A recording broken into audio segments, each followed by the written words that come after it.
ఆకాశవాణి ప్రాంతీయ వార్తలు చదువుతున్నది ఎన్ మణి. ముఖ్యాంశాలు. రాష్ట్రంలో అక్రమాలకు పాల్పడిన అధికారులపై కఠిన చర్యలు తీసుకుంటామని ముఖ్యమంత్రి నారా చంద్రబాబు నాయుడు హెచ్చరించారు. నూతన సంస్కరణలతో రైతుల జీవితాల్లో మార్పు తీసుకువచ్చేందుకు రాష్ట్ర ప్రభుత్వం కృషి చేస్తోందని మంత్రి కింజరాపు అచ్చెన్నాయుడు పేర్కొన్నారు. దేశవ్యాప్తంగా 2 కోట్ల ఇళ్ల నిర్మాణానికి కేంద్రం అనుమతిచ్చిందని కేంద్ర గ్రామీణాభివృద్ధి శాఖ సహాయ మంత్రి పెమ్మసాని చంద్రశేఖర్ తెలిపారు. నూతన విద్యా విధానం యువత బంగారు భవిష్యత్తుకు బాటలు వేస్తోందని మంత్రి సత్యకుమార్ యాదవ్ అన్నారు. వార్తల వివరాలు. రాష్ట్రంలో అక్రమాలకు పాల్పడిన అధికారులపై కఠిన చర్యలు తీసుకుంటామని ముఖ్యమంత్రి నారా చంద్రబాబు నాయుడు హెచ్చరించారు. ఈ రోజు గుంటూరు జిల్లా మంగళగిరిలోని తెలుగుదేశం పార్టీ కేంద్ర కార్యాలయంలో ముఖ్యమంత్రి ప్రజల నుంచి వినతులు స్వీకరించారు. అనంతరం పాత్రికేయులతో మాట్లాడుతూ రెవెన్యూ సంబంధిత సమస్యలపైనే అధికంగా ఫిర్యాదులు వచ్చాయని, ఈ సమస్యలకు కారణమైన అధికారులపై చర్యలు చేపడతామని స్పష్టం చేశారు. గత ప్రభుత్వ హయాంలో రీసర్వే అస్తవ్యస్తంగా జరగడం వల్లే ప్రజలు ఇబ్బందులు పడుతున్నారని అన్నారు. సమస్యలను విభాగాల వారీగా విభజించి పరిష్కరిస్తామని ముఖ్యమంత్రి హామీ ఇచ్చారు. నియోజకవర్గాలు, జిల్లాల్లో ఫిర్యాదులు తీసుకునేలా ఏర్పాట్లు చేస్తామని తెలిపారు. శాఖల వారీగా చేపడుతున్న సమీక్షలు సత్ఫలితాలు ఇస్తున్నాయని చంద్రబాబు నాయుడు పేర్కొన్నారు. దేశవ్యాప్తంగా 2 కోట్ల ఇళ్ల నిర్మాణానికి కేంద్రం అనుమతిచ్చిందని కేంద్ర గ్రామీణాభివృద్ధి కమ్యూనికేషన్ల శాఖ సహాయ మంత్రి పెమ్మసాని చంద్రశేఖర్ తెలిపారు. గుంటూరులో ఈ రోజు ఆయన పాత్రికేయుల సమావేశంలో మాట్లాడుతూ గత ప్రభుత్వ తీరు వల్లే ఇళ్ల నిర్మాణాల్లో రాష్ట్రం వెనుకబడిందని, కేంద్ర నిధులను సక్రమంగా వినియోగించుకుంటే ఇప్పటికే 5 నుండి 6 లక్షల ఇళ్లు కట్టించి ఉండొచ్చన్నారు. ఉపాధి హామీకి సంబంధించి కేంద్రం పరిమితి లేకుండా నిధులు మంజూరు చేస్తోందని చెప్పారు. పూర్తి స్థాయిలో నిధులు వినియోగించుకుని జల్ జీవన్ మిషన్ పూర్తి చేసుకోవాల్సిన అవసరం ఉందని పెమ్మసాని తెలియజేస్తూ, ఆంధ్ర రాష్ట్రానికి 2,50,000 ఇళ్లు మంజూరైనాయి. అందులో కేవలం 70,000 ఇళ్లు మాత్రమే మనం కట్టుకోగలిగాం. ఈ 70,000 ఇళ్లకు కూడా 1-2 ఇన్స్టాల్మెంట్స్ మాత్రమే సెంట్రల్ గవర్నమెంట్ నుంచి డబ్బులు రిలీజ్ అయినాయి. 800 కోట్ల రూపాయలు సెంట్రల్ గవర్నమెంట్ లో ఆంధ్ర రాష్ట్రానికి ఇవ్వడానికి ఉన్నాయి. అయితే ఇదంతా 60-40, 60% సెంట్రల్ గవర్నమెంట్ ఇస్తే దాదాపుగా 10 లక్షల మంది పేదవాళ్ళకి హ్యాబిటేషన్ ఉండి ఇంతకు ముందు అస్సలు రోడ్లు లేని వాటికి అవకాశం ఉంది. నూతన సంస్కరణలతో రైతుల జీవితాల్లో మార్పు తీసుకువచ్చేందుకు రాష్ట్ర ప్రభుత్వం కృషి చేస్తోందని వ్యవసాయ సహకార శాఖ మంత్రి కింజరాపు అచ్చెన్నాయుడు అన్నారు. ఈ రోజు విజయవాడలో నిర్వహించిన ఆంధ్రప్రదేశ్ రాష్ట్ర సహకార సంఘాల బ్యాంకుల రాష్ట్ర స్థాయి సమీక్షా సమావేశంలో పాల్గొన్న మంత్రి మాట్లాడుతూ బ్యాంకులకు ధీటుగా సహకార సంఘాలు రూపుదిద్దుకోవాలని అన్నారు. సాగు చేసే రైతుకు ప్రాధాన్యత ఇస్తూ కౌలు రైతులను సహకార సంఘాల్లో సభ్యులుగా చేర్చి రుణాలు ఇవ్వాలని సూచించారు. ఈ సందర్భంగా యాప్కాబ్, వాట్సాప్ బ్యాంకింగ్ సేవలు ప్రారంభించిన మంత్రి ఈ సేవలు విస్తృతం చేసేందుకు చర్యలు తీసుకోవాలన్నారు. వృక్షో రక్షతి రక్షితః అనే నినాదంతో విశాఖలోని గ్రీన్ క్లైమేట్ పర్యావరణ స్వచ్ఛంద సంస్థ వృక్షాబంధనం కార్యక్రమాన్ని చేపట్టింది. ఈ కార్యక్రమంలో భాగంగా రైల్వే స్టేషన్ రోడ్లోని 140 ఏళ్ల చరిత్ర కలిగిన భారీ మర్రి వృక్షానికి విద్యార్థులు రాఖీ కట్టి వృక్ష సంపద ఆవశ్యకతను చాటి చెప్పారు. ప్రధానమంత్రి నరేంద్ర మోదీ పిలుపునిచ్చిన ఏక్ పేడ్ మా కే నామ్ స్ఫూర్తితో మొక్కలు నాటడాన్ని ఒక ఉద్యమంగా చేపట్టామని గ్రీన్ క్లైమేట్ టీమ్ ఎన్జీఓ వ్యవస్థాపక కార్యదర్శి జేవి రత్నం అన్నారు. చిప్కో ఉద్యమాన్ని ఆదర్శంగా తీసుకుని మొక్కలను పెంచాలని ఈ కార్యక్రమంలో పాల్గొన్న వివిధ కళాశాలలకు చెందిన వృక్షశాస్త్ర అధ్యాపకులు పిలుపునిచ్చారు. మాదక ద్రవ్యాల వినియోగం వల్ల కలిగే దుష్ప్రభావాలపై విద్యార్థుల్లో చైతన్యం కలిగించడానికి అవగాహన సదస్సులు నిర్వహించాలని అల్లూరి సీతారామరాజు జిల్లా కలెక్టర్ ఏఎస్ దినేష్ కుమార్ విద్యాసంస్థలను ఆదేశించారు. ఈ రోజు పాడేరులో నిర్వహించిన సమావేశంలో ఆయన మాట్లాడుతూ గిరిజనుల ఆరోగ్య పరిరక్షణకు ఈ నెల 15వ తేదీలోగా 3 ప్రత్యేక వైద్య శిబిరాలను నిర్వహించాలని వైద్య ఆరోగ్య శాఖ, ఐటీడీఏ అధికారులను ఆదేశించారు.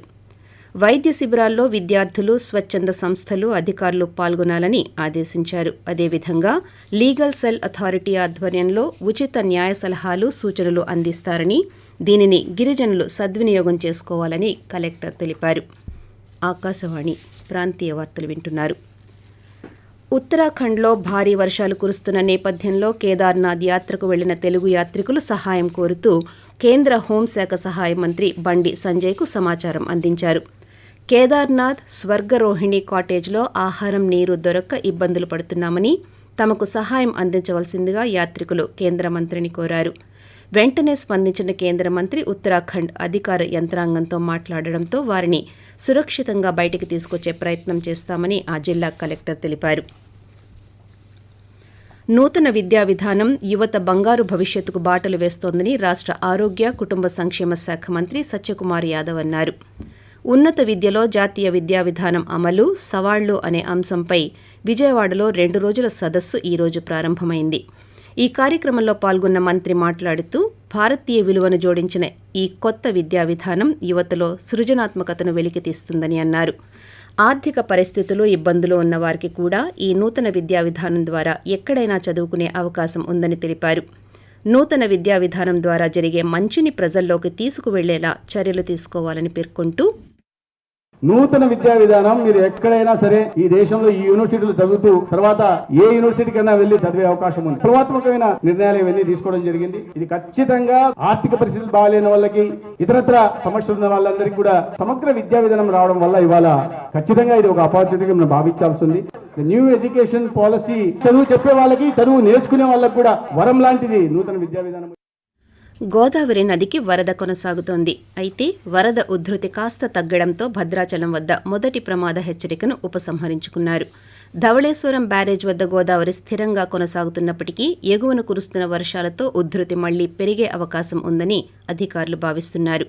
ఈ మేరకు గోదావరి పరివాహక ప్రాంతాల ప్రజలు, లోతట్టు ప్రాంతాల ప్రజలు అప్రమత్తంగా ఉండాలని అధికారులు సూచించారు. తెలంగాణలోని మహబూబ్ నగర్ జిల్లా జూరాల, సుంకేసుల నుంచి శ్రీశైలం జలాశయానికి భారీగా వరద నీరు వచ్చి చేరుతోంది. దీంతో జలాశయం 10 గేట్లను ఎత్తి స్పిల్వే ద్వారా 4.64 లక్షల క్యూసెక్కుల నీటిని అధికారులు విడుదల చేశారు.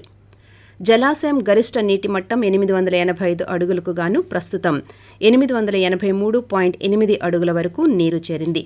ప్రాజెక్టు సామర్థ్యం 215.8 టీఎంసీలకు గాను ప్రస్తుతం 204.7 టీఎంసీల వరకు నీరు నిల్వ ఉందని అధికారులు వివరించారు.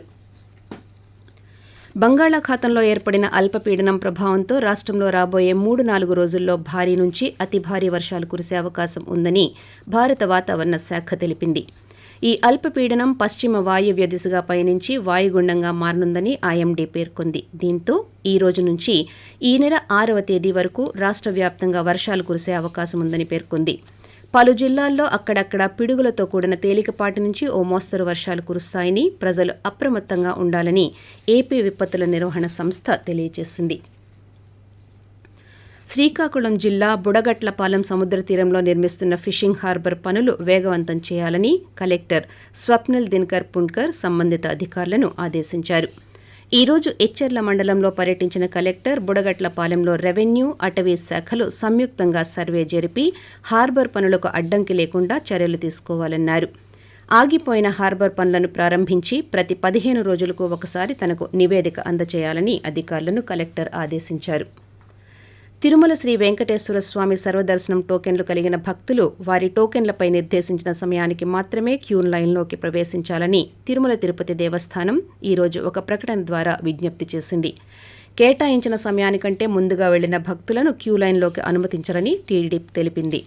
భక్తులు ఈ విషయాన్ని గమనించాలని కోరింది. రాష్ట్ర అభివృద్ధికి అందరూ సమిష్టిగా కలిసి పనిచేయాలని పౌర సరఫరాల శాఖ మంత్రి నాదెండ్ల మనోహర్ పిలుపునిచ్చారు. ఈ రోజు గుంటూరు జిల్లా పరిషత్లో జరిగిన సమావేశంలో ఆయన మాట్లాడుతూ గత ప్రభుత్వ హయాంలో పేదలకు అందించాల్సిన రేషన్లో చాలా అక్రమాలు జరిగాయని, అవినీతి చేసిన వారిపై కఠిన చర్యలు తీసుకుంటామని హెచ్చరించారు. రేషన్ వ్యవస్థ ద్వారా వచ్చే నెల నుంచి బియ్యంతో పాటు నిత్యావసర వస్తువులు అందిస్తామని మంత్రి హామీ ఇచ్చారు. ప్రాంతీయ వార్తలు ముగించే ముందు ముఖ్యాంశాలు. రాష్ట్రంలో అక్రమాలకు పాల్పడిన అధికారులపై కఠిన చర్యలు తీసుకుంటామని ముఖ్యమంత్రి నారా చంద్రబాబు నాయుడు హెచ్చరించారు. నూతన సంస్కరణలతో రైతుల జీవితాల్లో మార్పు తీసుకువచ్చేందుకు రాష్ట్ర ప్రభుత్వం కృషి చేస్తోందని మంత్రి కింజరాపు అచ్చెన్నాయుడు పేర్కొన్నారు.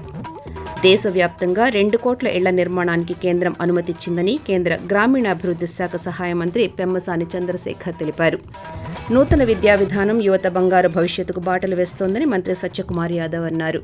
ఆకాశవాణి ప్రాంతీయ వార్తలు ఇంతటితో సమాప్తం.